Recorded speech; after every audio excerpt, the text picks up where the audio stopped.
Nobody makes up any more than 1 percentage point of my total budget. Nobody for 1 percentage point gets a hold of that either.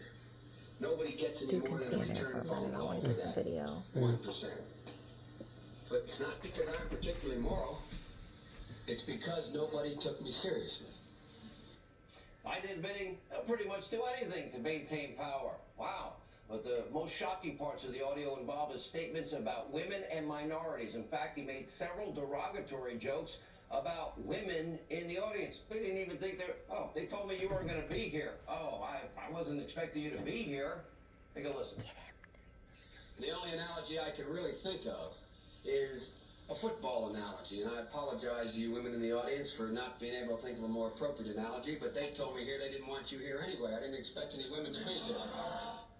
They didn't want women here anyway. I was going to speak to a group of guys. What's that? I came here to talk football. You can't possibly know anything about football.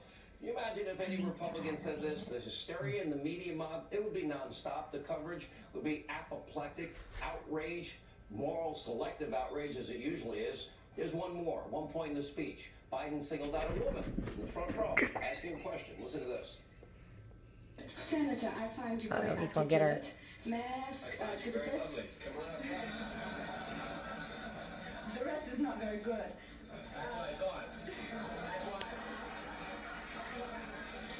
That's why I tried to compliment you, so I scare you out of it.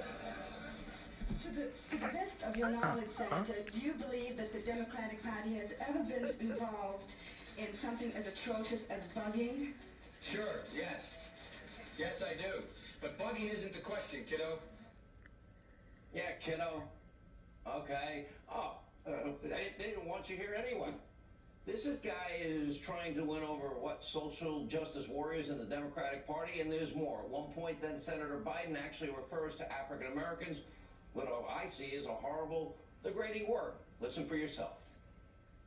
I think the two-party system, although my Democratic colleagues don't like me saying this, I think the two-party system is good for the South and good for the black in the South.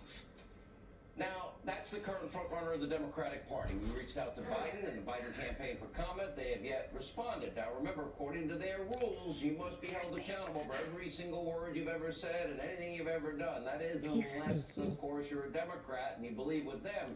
Now, you might want to also remember Joe Biden's, even in this speech, he praised the known segregationist. And get this.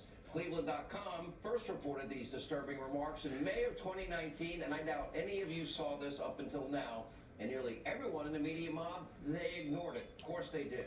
Biden, meanwhile, has a long record of weird, offensive, and frankly racial rhetoric. What you just heard is nothing new.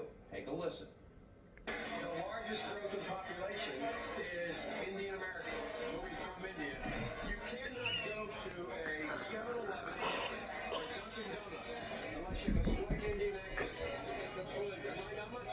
What kind of a chance with a northeastern liberal like Look, Joe he's being Biden submissive. stand in the South? Better than anybody else. You don't know my state. My state was a slave state. My state is a border state. My state is the 8th largest black population in the country. You got the first sort